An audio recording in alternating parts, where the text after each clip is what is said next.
You remember that article that says facts do not matter but feelings are? No, I'm not kidding. Somebody made that article and it's one of the dumbest things that I've ever read in a while. Now, do you believe that there is a part 2 of that? So facts do not matter, and now science is not the truth. God help me. Stop equating science with truth. Evolutionary psychology is just the most obvious example of science's flaws. Wow, life comes at you quite fast, isn't it, Slate? Now, this article stems from that Google Memo, which after my last video or every news report, including those that horrendously misrepresented it to an nth degree, I'm sure you know what it is all about. If you don't know, I will link to the previous video in the description or in the top right corner so you can catch up to speed. Now, ever since my last video, a lot of crazy things started to happen. The craziest of all is a bunch of female workers on Google basically taking sick leave because of the emotional distress caused by the memo. I'm not kidding. If that is your mental capacity, how are you even hired? And if your high school or college experiences and horror stories don't convince you guys to stop using Wikipedia, hopefully this one will, because there is a huge amount of edits in the page about neuroticism, and that edit consists of nothing but trying to make sure that the facts are obscured. Oh, and remember that article where 4 scientists confirm about the content of the memo? Apparently the website who provided that article received DDoS attacks. It seems like after the memo is published, there's a lot of coordinated attempts in making sure that people see this paper as the most monstrous thing imaginable. There's also a coordinated attempt to change science so that it fits whatever agenda they have. Thanks to these people blatantly attempting historical and scientific revisionism, they strengthen my position in going against them.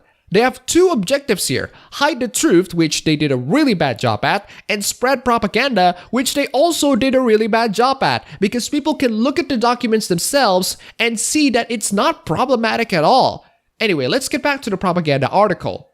It's 2017 and Stop. First 2 words and I have to stop you. It's 2017. It's current year, guys. Science is not truth because it's 2017. We should make sure that people don't know the truth about us. Your theories are the worst kind of popular tripe. Your methods are sloppy and your conclusions are highly questionable. You are a poor scientist, Dr. Venkman. Is that really how you're going to start this article? It's 2017 and people are still debating whether or not women are intellectually inferior to men and whether we are... Holy shit, first sentence in. Nobody is debating on whether or not women are intellectually inferior to men. They're debating whether or not women have different interests to men. The memo isn't suggesting that women are inferior. In fact, the memo is arguing that women are better in certain fields because on average, they work better with people. That's why you tend to see more women working in the front end side of companies. And to reiterate, this is not saying that if you're a woman, you can only be in the front end. You can be in the back end side of programming and engineering while still being a woman, as long as you're qualified for the job.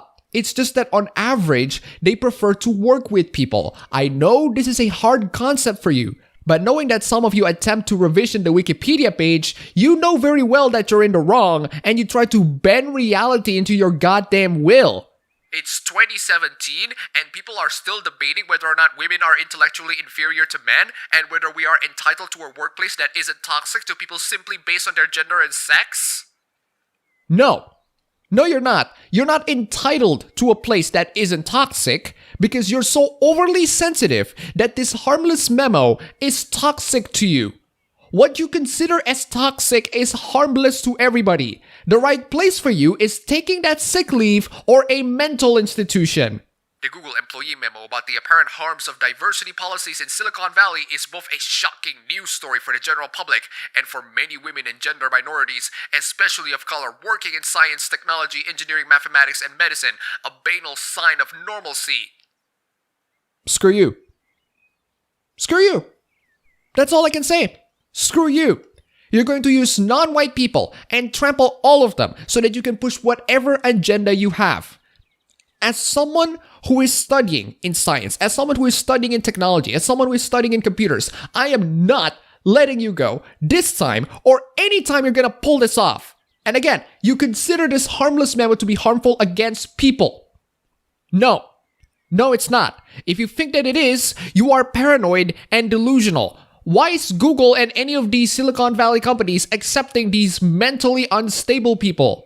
At least science is helping us make progress, right? Science is sold to us as an almost wholly objective pursuit, a pure endeavor, a way of pursuing truth, and only truth. Yes. Yes. Science is objective. Science is the truth. Where we know what the truth is, we can examine the problem and find a solution. The reason why you wrote this article is because you know this entire thing is a lie, and you're gonna tell people, screw science because it doesn't fit with my narrative. But also pro-science when it does fit with my narrative. Come on. Yes, we get it. You're a genius, as dedicated to science as you are to virginity. When skeptical members of my family argued that physics was dangerous because of nuclear weapons, I pointed out that it wasn't science that was the problem, but rather how people used it. But nowhere is it more evident that this perspective is flawed than what we consider the uses and abuses of evolutionary biology and its sibling, evolutionary psychology. Wow. So if people say physics led to nuclear war, the science isn't the problem. But if people say evolutionary biology and psychology lead to differences of interest in men and women in the workplace, oh no, science is the problem. You can't apply your logic consistently, and you're willing to put aside your objectivity for the sake of progressivism, for the sake of your own political bias.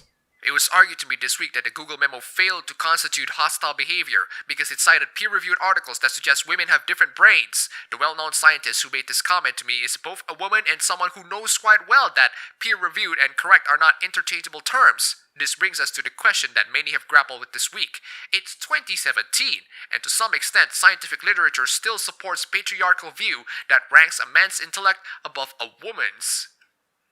So your argument is, this memo is well cited with sources and peer-reviewed papers that prove that men have differences with women, but it's misogynistic, therefore it's wrong. I got beat up by an apparition of Gloria Steins! Who are you calling an apparition? Also, nowhere in that memo says that a man's intellect is above a woman's. It only says what men work better at and what women work better at. In fact, it gives solutions in how to solve the gender gap. But if I'm going to be honest, the one criticism that I have with the memo is that in some parts of it, he cited Wikipedia. Not a very good citation, especially when the pages can be edited and are being constantly edited, unless he provided the archived version of that page, which is still Wikipedia, although Wikipedia at least can give the general explanations of some of the things that you wanted to define there. More saliently, in the context of the Google memo, our scientific educations almost never talk about the inventions of whiteness and the invention of race in tandem with the early scientific method, which place a high value in taxonomies which, unsurprisingly and almost certainly, not coincidentally, supported prevailing social views.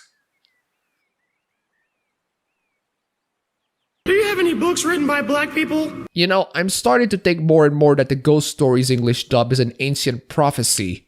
I know what you're thinking. Why aren't I Pakistani or some stone dreadlock Jamaican while you're all being racists? From this point on, the writer went on a tirade of how science are constructed by straight white men, which has of course indeed racial and gender bias in science. She's basically saying the harmful act of 2 + 2 = 4 is a racist white supremacist statement because science is constructed by straight white men, therefore they're racist, sexist, misogynistic, blah blah blah.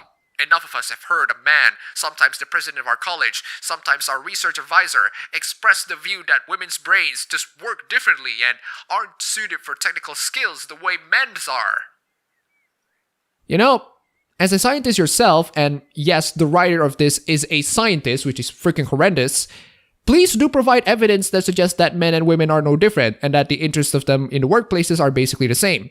Throughout this entire article, your evidence is, here's the story of how science is constructed by straight white men. That's it. That's your evidence that this is wrong. You don't actually address how the study was biased because that would be very difficult. I skipped through a couple of paragraphs because reading them makes me want to get closer to my cyanide pills, and a lot of these paragraphs are basically irrelevant because it's just the writer ranting about how straight white men are horrible. Google Bro would argue that we ought to consider the possibility that white women and racial minorities simply produce lower quality work, which is why we struggle to be recognized as competent knowledge producers. But definitely not the Indians. Definitely not them. And for the record, I am brown, I am Hindu, and I am in tech, so I'm kind of one of them. It's time to turn the tables on this debate, rather than leaning in and trying to endlessly prove our humanity and value. People like him should have to prove that our inferiority is the problem. Again, he didn't prove that women are inferior, he simply proved that freaking complete movie for this, guys. I'm tired of this. Eliminate structural biases in education, healthcare, housing, and salaries that favor white men, and see if we fail. Run the experiment. Be a scientist about it. So, you didn't read the memo, because that memo has a part in how to reduce the gender gap in non-discriminatory ways, and a part that examines why and how the gap happened in tech in the first place. Nothing that you do is about gender equality or helping women or minorities. What you're doing is feeding an agenda, and I don't need to tell you because you know it. This article is just full propaganda saying Google didn't do nothing and that this memo is wrong. In fact, this memo has a lot more to do in helping women and minorities because it can examine the causes of disparity between men and women and minorities in tech, and we can discuss these problems honestly. But you don't want to discuss these problems honestly. You want to keep on feeding into the goddamn narrative. You can claim to help women and minorities as much as you want, but by being dishonest on the stats and the science are not great ways to help them, okay? Before we end this video, huge thanks to Samantha Crawford, Yuan Hang Yang, and Diridon for the pledges on Patreon. You guys are fantastic. That's all for the video today. If you like this, you can go ahead, click the like button, and subscribe for more. If you wish, you can support me on Patreon. And thanks for watching.